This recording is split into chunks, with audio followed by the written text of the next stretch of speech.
Hello and welcome to another video. So today we're taking a look at Aggro DragonCraft. We haven't looked at this since the new expansion. Not too much has changed though. We have included a couple of the ocean cards, basically, the marine cards, with the Megalorca summons. Really nice couple of cards. Really just lets you flood the board just a little bit harder. We've included the White Frost Bloom, just a solid all-around card. Pretty decent removal.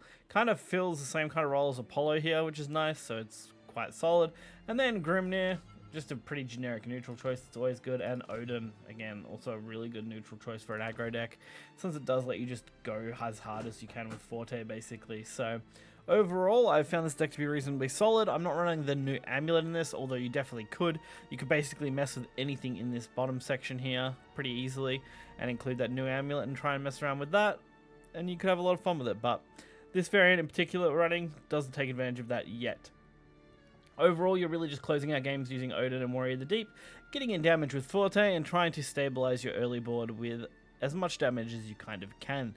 So we're going to get right into this and check it out. So, kicking us off, we're playing against an Abysscraft deck. Abysscraft being either Aggro or Control are really the only two variants that are floating around currently, and the only thing you really have to worry about is if you get too heavily controlled in the early game and can't chip your damage in quick enough. That's really the only big concern. You can also get out aggroed, but typically that's not as big a problem, as Forte does a pretty good job making up for that in the most cases. Unfortunately, these wards are a little annoying. Thankfully, Megalorca does a pretty nice job of cleaning that up. And we now have pretty much a great curve here. Forte on 5, Odin on 6 probably. Looking at that, it's a really nice way to be super aggressive. Get you some really good damage in early. Like, it's basically a 14 damage burst. So as long as you can get them down to about 14 health and they can stay there, then you can pretty much do alright. It's not really going to be any trouble from here. It's really just a matter of keeping control on that early game. So Otimi Body's Guard getting to stay up. We get the extra 4 damage that we're kind of missing. Anything else now is kind of just a bonus. They finally decided to take it out. And that really isn't too threatening for us. Thankfully, Abyss's early game, even in aggro, is typically more about going wide, so it's not exactly super fast. So as I said, turn 5, we get the Forte play. That's why we save Evo Point there, gets us 7 damage in. It's also a card that's a little bit of an annoyance to deal with, so provided they don't just straight up kill it immediately, it would also secure lethal on its own nearly. Lucky for us, this is going to work out perfectly. We can basically just Odin this now. And thanks to being able to Odin, you can actually just attack through the 1-1 and hit them 7 to the face. Very fast games when you're playing something like Aggro Dragon. Next up, we have some Forestcraft.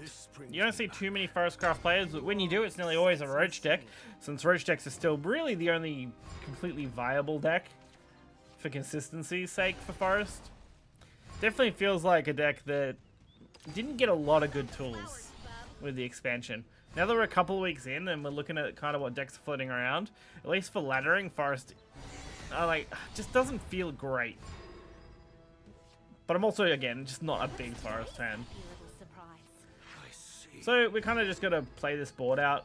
We can use our Apollos to our advantage here, get our damage in as we want. We really just got to push as much damage as possible as early as possible and try and secure a game that way. You're really not thinking about too much other than making sure you clear as much of their board as possible. Which honestly, May is not very threatening here. So we're pretty much free to go for an Otahime Bodyguard. Get that extra damage that we need in. Even throw a second Otahime Bodyguard amulet to the board. That way, if we want to do a double summon, we can. So they go for the Queen of Fairies. A little annoying, but not the end of the world. Now have a few options, Apollo being the better of the two. Especially with Lionheart here, so we can actually use the Evo on Lionheart to pop the 4-2, keeping the potential Apollo Evo for needed clear. That's if they don't clear it, which they're probably going to have to invest in clearing the 4-4 anyway. So clearing the Apollo probably isn't, you know, at the front of their mind right now. But we'll see. Looks like they are going to pretty easily have enough here with the fairies. But this should have consumed a decent chunk of the materials they've generated so far. So I'm not too upset by that. being able to consume a lot of them and then go for a Forte. Another 7 damage to face like last game. Pretty impactful given that we have 2 O2 bodyguards on board. Which is facing down a potential 7 damage on its own. Unfortunately, Odin is a great answer to the Intimidate users. So Forte doesn't really get to stick around. Now we don't need too much more damage here. We are just short from being able to use Rushing Dragon Ute effectively. So I do decide to go down the path of super evolving the Dragon Ute instead. That way I can at least take out the Odin, get that extra little bit of damage in, and just try and set up for a lethal in the next turn potentially. Since they are down to 1 Evo point, even if we were in a bit of a risky spot being on 10 health, fortunately for us, the Olivia, not really going to do anything for them. Super Evolves weren't going to save them there. Alright, we're going to finish this off with a Swordcraft matchup. Nothing too crazy, honestly. Basically just, again, aggroing them down, so playing fast is the most important factor. Being able to get as much to the board as possible early would have been huge. Unfortunately, we don't get that lucky. So we are going to be playing probably the long game, which is a little unfortunate. This deck doesn't typically like to go to the long game, but given that our hand is reasonably weak, we kind of don't have a choice, which is a little disappointing.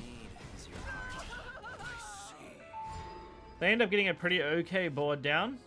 Luckily, Apollo here, while not clearing, does at least do enough. And we're in a pretty slow position setup-wise.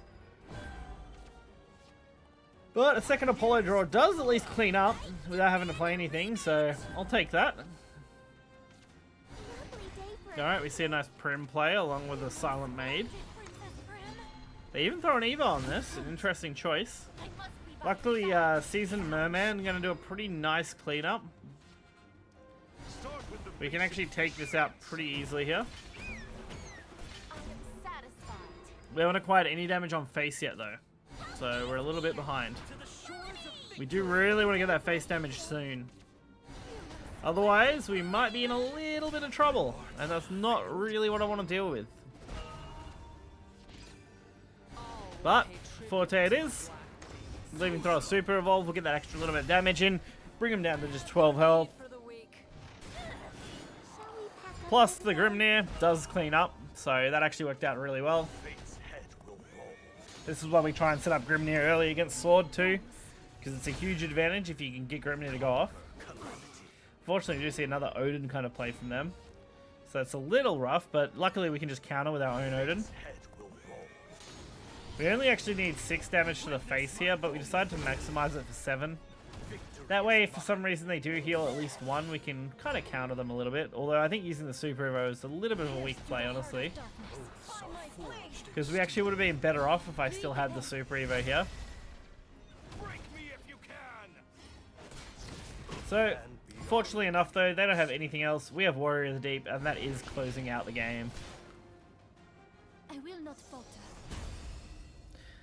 Perfect way to go for lethal there. So overall, Aggro Dragon still performs pretty alright. I definitely wouldn't put it in the top meta contending list, but it's definitely somewhere in the tier 2 level of play, from what I can tell, from what I played with it. It's definitely solid, it's fast, it's consistent, it does the job pretty well. I've never really had too many games where I didn't feel like I had something I could do. It's very rare.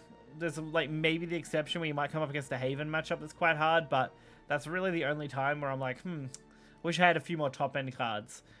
But I think I would still rather play Ramp for enjoyment's sake though. I think Ramp has at least a lot more things you can do for fun, especially as you top end out. This is really just like early aggression, mid-game slam. If you can't win with Odin and Warrior of the Deep kind of plays, then it's kind of over. So hope you guys enjoyed this. You'll find the decklist for this deck in the description below. Until next time guys, I'll see you then.